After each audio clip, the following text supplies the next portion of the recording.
My name is Captain Elena Cross.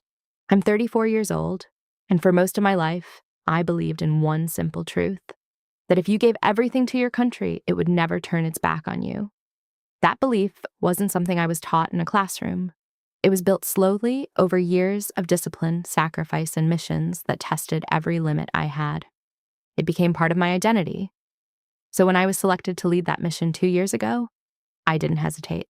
I didn't question it. I didn't stop to consider that maybe for the first time, the danger wasn't waiting for me out there, but already standing beside me. The morning of the mission felt controlled in a way that didn't sit right with me. Not tense, not chaotic, just quiet. Too quiet. The briefing room was already prepared when I walked in, as if everything had been finalized long before I arrived. The digital maps were displayed, routes highlighted in clean, precise lines. Every officer stood exactly where they were supposed to be. No late arrivals, no disagreements, no last-minute changes, and that was the first thing that should have warned me. Because real missions don't look like that. Real missions breathe, they shift. Someone questions a detail, someone notices something off.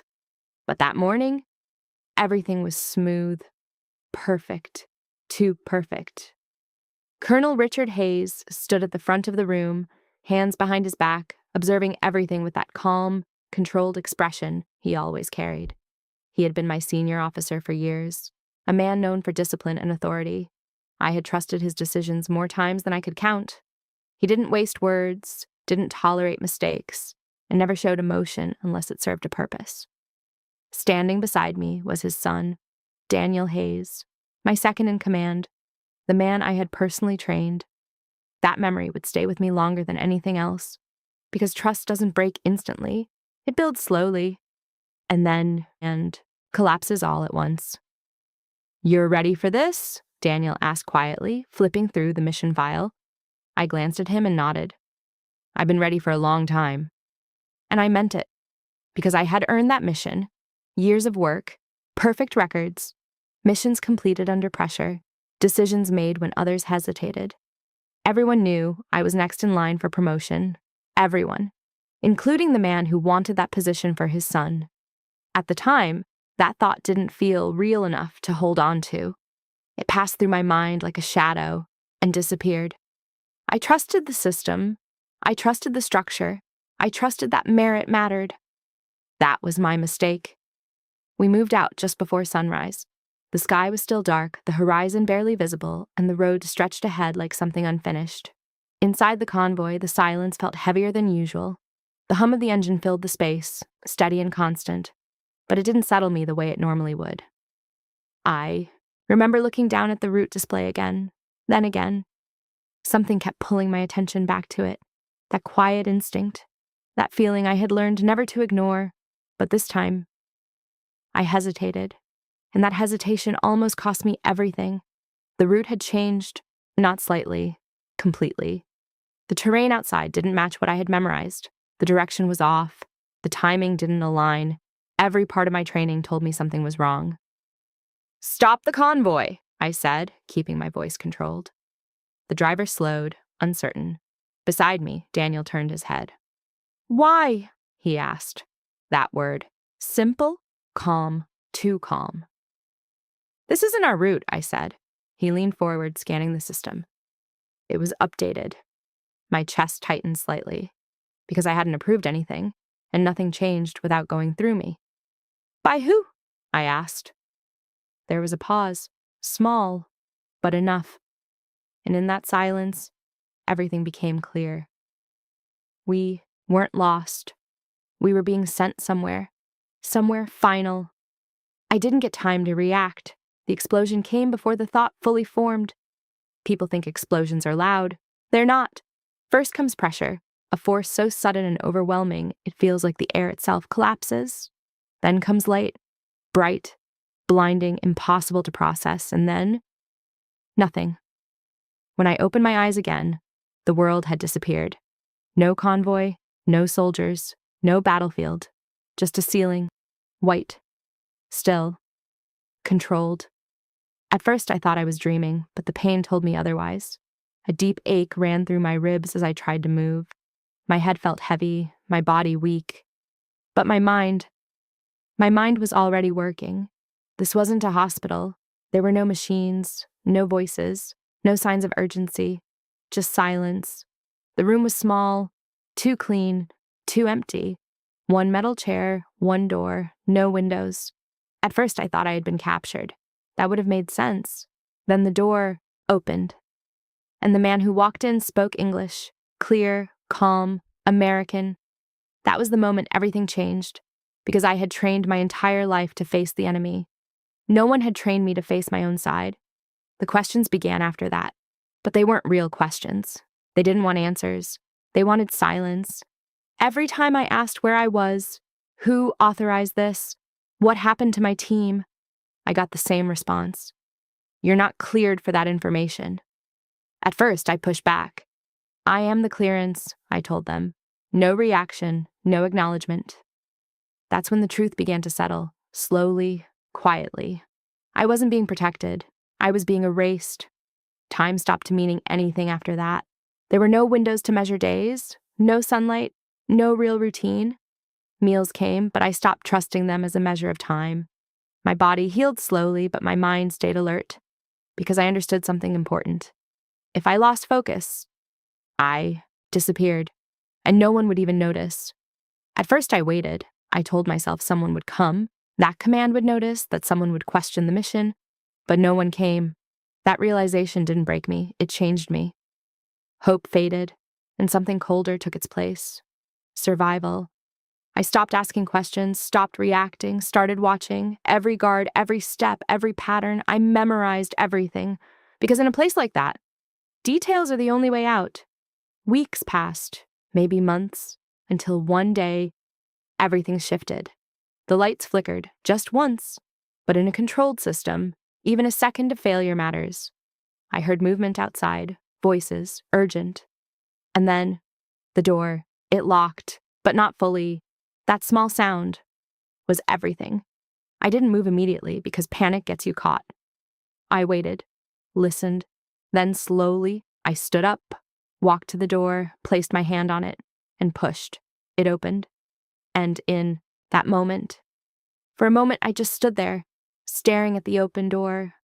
It didn't feel real, because for so long, that door had been the end of everything, the limit, the boundary that defined my entire existence.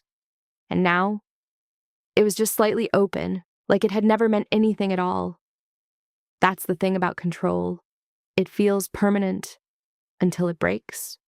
And when it does, it breaks quietly.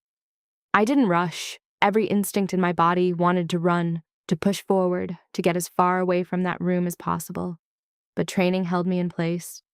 I listened first. No footsteps, no voices, no movement, just silence. Slowly, I stepped into the hallway. The air felt colder outside the room, thinner somehow, like I had crossed into a space that wasn't meant to exist. The lights above flickered slightly, casting uneven shadows along the walls. For the first time since I had been brought there, I could actually see beyond my own confinement. And what I saw told me something important. This place wasn't built for chaos. It was built for control. The hallway stretched longer than I expected. Doors lined both sides, identical to the one I had just walked through. No markings, no signs, no indication of what was behind them, which meant one thing: I wasn't the only one. That thought stayed with me as I moved forward. Carefully, quietly, every step measured. I turned left at the end of the corridor, not because I knew where I was going, but because instinct told me to avoid the direction where I had heard the voices earlier. My breathing felt louder than it should have. My heartbeat stronger. Every small sound seemed amplified in the silence. And still, no one came. I found a security panel near a door further down the hallway. It was inactive, the screen dimmed, likely affected by whatever power disruption had caused the flicker earlier. That was my advantage, and I knew it wouldn't last. I moved faster. The next corridor led to a wider space, almost like a central junction. I paused there, pressing myself lightly against the wall, scanning the area, still empty. That's when I heard it. Footsteps, distant, but getting closer. My body reacted instantly. I moved, not running, not yet. I slipped into the nearest open doorway and stayed still, holding my breath as the sound of footsteps echoed through the corridor outside. 2 people, maybe 3, talking. Power grid, temporary issue, check all doors. No deviations. My chest tightened. They knew something was wrong. I stayed completely still, barely breathing, as their voices moved past the doorway. Seconds stretched into something unbearable. Then silence again. That was my signal. I stepped out, and this time, I didn't slow down. I moved fast through the next corridor, turning wherever the path opened, trusting instinct more than direction. My body ached with every step, my ribs protesting, my muscles stiff from weeks, months of limited movement. But pain didn't matter anymore. I found a stairwell. That's when I knew I was close. Underground facilities are built in layers, controlled levels. If there's a stairwell, it means there's an exit somewhere above. I grabbed the railing and started climbing. Each step felt heavier than the last. My breathing became sharper, louder, my legs weaker. Halfway up, I had to stop, just for a second, just to breathe. And in that moment, something hit me. If they catch me now, I don't get another chance. That thought pushed me forward. I kept climbing, one level, then another, until I reached a door. I pushed it open and felt air, real air, cold, fresh, uncontrolled. I stepped outside and collapsed to my knees. For the first time in what felt like forever, I wasn't inside a cage, but freedom didn't feel like victory. It felt like survival. I didn't stay there long, because I knew something they didn't. They thought I was gone. But if they found out I wasn't, they would finish what they started. So I moved. The next few days blurred together. I walked until my legs gave out, rested, then walked again. I avoided roads, avoided people, stayed hidden. Hunger came first, then exhaustion, then something deeper, isolation. There's a moment when you're completely alone, when the silence becomes louder than any noise you've ever heard. That moment came at night. Lying on cold ground, staring into darkness, I started remembering things. Not the mission, not the explosion. Daniel. The way he used to look at me during briefings. Focused, respectful. The way he followed orders without hesitation. The way I trusted him without question. And that's when it hit me. This wasn't just betrayal. This was planned. From the beginning, that realization didn't break me. It sharpened me, because now I wasn't just trying to survive. I needed the truth. Weeks later, I reached the base. I didn't walk in. I stayed outside, watching. And what I saw confirmed everything. A ceremony, perfect lines, perfect uniforms, perfect silence, like nothing had ever gone wrong. And then I saw him, Daniel, standing on the stage, wearing my rank, smiling. For a moment, my body refused to move, because what I was seeing didn't make sense. How could they replace me so easily? How could everything continue like I never existed? That's when something inside me went completely still. Not shock, not anger, clarity. This wasn't an accident. This was a plan. And I was never supposed to come back. I stayed hidden, watched everything. Because now, this wasn't about survival anymore. This was about revenge. That night, I followed him. At a distance, silent, careful. He drove off base to a private house. I stayed in the shadows, watching, waiting. And then I heard voices, Daniel and his father, Colonel Hayes. I moved closer, slowly, carefully. And then I heard the words that changed everything. I moved closer to the house slowly, keeping to the shadows, making sure every step was silent. The lights inside were on. Voices were clear now. Daniel and Colonel Hayes. I stopped just outside the window, just far enough to stay hidden, but close enough to hear every word. "Tomorrow's your ceremony," Colonel Hayes said. His voice was calm, controlled, like he was talking about something normal. "You've earned it," he continued. Daniel laughed quietly. "No one suspects anything," he said. That sentence hit me harder than anything else, because it told me everything. They weren't worried. They weren't hiding. They were confident. And then the truth came out. "We planned it perfectly," Colonel Hayes said. My entire body froze. She was too capable, he continued. She would have taken your place. Silence filled the room for a second. Then Daniel spoke. So we sent her to die. There it was. Clear, simple, final. I felt something inside me crack. Not loudly, not emotionally, just quietly. Because hearing it was different from knowing it. And when she didn't die, Colonel Hayes added, we made sure she disappeared. I closed my eyes for a second, not to calm down, but to lock that moment into memory. Every word, every tone, every detail. Because this was everything I needed. I pulled out my device, started recording. I didn't move, didn't react. I just listened. To the system, Daniel said, she's already dead.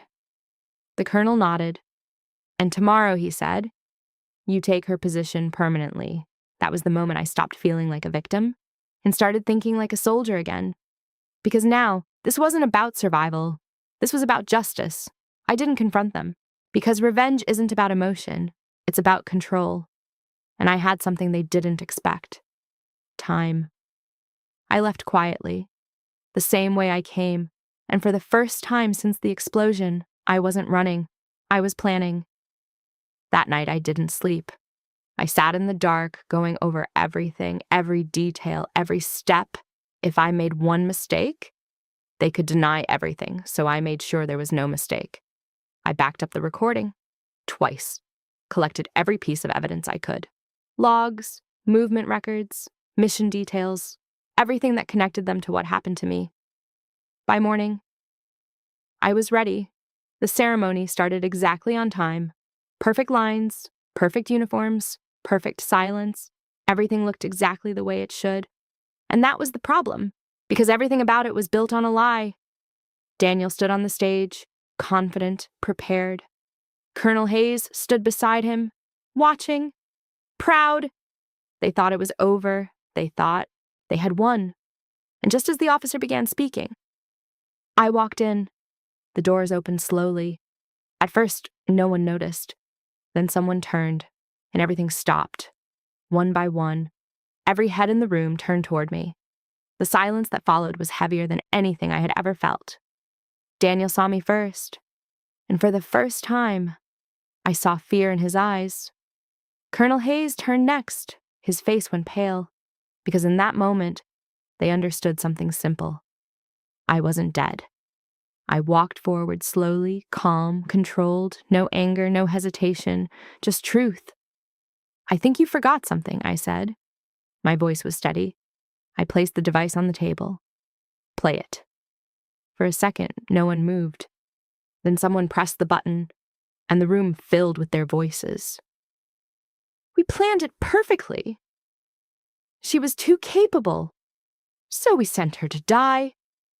Every word echoed through the room, clear, undeniable, no way out. The silence after that was absolute, because no one could deny what they just heard. Daniel tried to speak, stopped. Colonel Hayes didn't move, didn't even try, because he knew it was over. Within minutes, everything collapsed. Security stepped in. Daniel was detained. Colonel Hayes was removed from command. The ceremony ended before it could even finish. And the truth spread faster than anything they could control. The investigation started immediately.